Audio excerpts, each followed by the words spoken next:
අයිබෝන් කියලා හැමදෙනෙම පිළිගන්න මගේ YouTube channel එකට නර්ස් ලලිත් YouTube channel එක.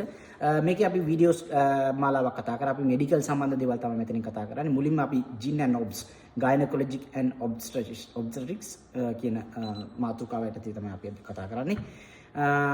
හරි අපි බලමු හරියටම pregnancy එකක් confirm කරගන්න විදිය මොකක්ද කියන එක. ඒ කියන්නේ එක සාධක තියෙන probable signs තියෙන positive signs තියෙන. අපි positive signs තියෙනවා නම් තමයි ඒක හරියටම pregnancy එකක් කියලා confirm කරගන්නේ. එතකොට උදාහරණයක් විදිහට ඔයාලට periods නැති වෙන්න පුළුවන්. periods තිබුණ නැහැ කියලා pregnancy එකක් plan කරන කෙනෙක් නම් periods තිබුණ නැහැ කියලා ඔයාට කියන්න බෑ ඒක pregnancy එකක් කියලා. එහෙනම් ඒක වෙනත් හේතුවක් නිසා ඒක delay වෙන්න පුළුවන්. එහෙම නැතුව periods නැති වෙන්න පුළුවන් මාසයක් දෙකක්. ඒ නිසා ඒක කියන්න බෑ pregnancy එකක් කියලා.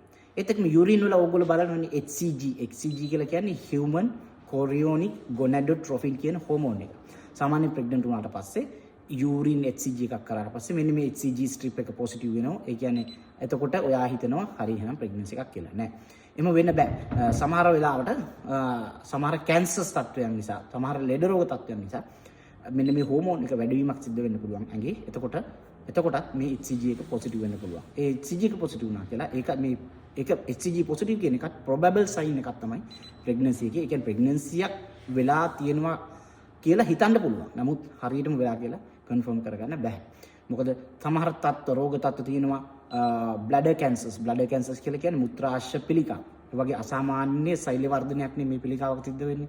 ඒ වගේ uterine එක enlarge වෙලා තියෙන්න පුළුවන්. සාමාන්‍ය uterine එක enlarge වෙලා තියෙනවා. ඒ කියන්නේ ගර්භාෂය ප්‍රමාණයෙන් වැඩිවීමක් පෙන්눔 කරනවා නම් එතකොට ඒත් හිතන්න පුළුවන් ඔයාට මේ අර periods නැති වුණා, HCG තිබුණා, ඒත් එක්කම මේ ගර්භාෂය ටිකක් ලොකු වීමේ ස්වභාවයක් තියෙනවා. ඒත් ඒක pregnancy එකක් නොවෙන්න පුළුවන්.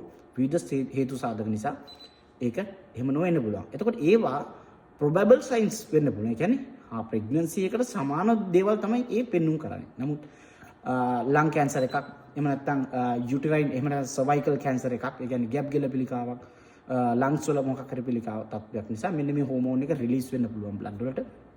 එහෙම වුණාමත් HCG positive වෙනවා urine වල.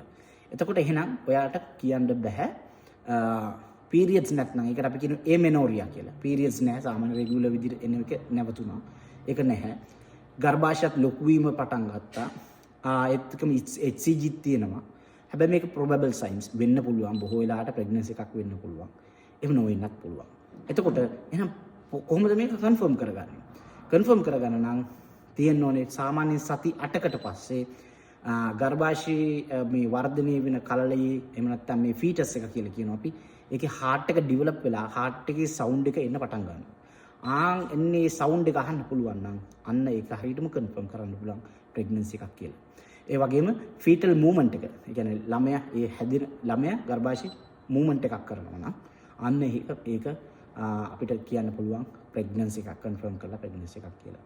ඒත් එක්කම ස්කෑන් එකකින් බලන්න පුළුවන් සති 8කට 10කට වගේ පස්සේ ස්කෑන් එකකින් බලන්න පුළුවන් බැලුවට පස්සේ අනිවාර්යෙන් confirm වෙනවා. එහෙනම් HCG positive වුණා පමණින් periods නැවතුණා පමණින් uterine එක එහෙම නැත්නම් ගර්භාෂයේ ප්‍රමාණය වර්ධනය වුණා පමණින් pregnancy එකක් කියලා කියන්න බෑ.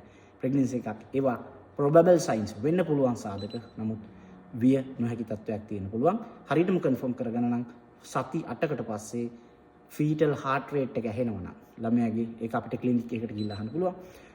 ස්ටෙතොස්කෝප් එකක් තියෙනවා නම් ගෙදර ඉඳගෙන උනත් කාට හරි අහන්න පුළුවන්. අන්න එහෙනම් අද වීඩියෝ එකෙන් කතා කරන්නේ මේ probable signs and positive signs pregnancy එකක් confirm කරගන්න විදිය. එහෙනම් නැවත වීඩියෝ එකෙන් නැවත අහමු. සුබ දවසක්. ජය වේවා.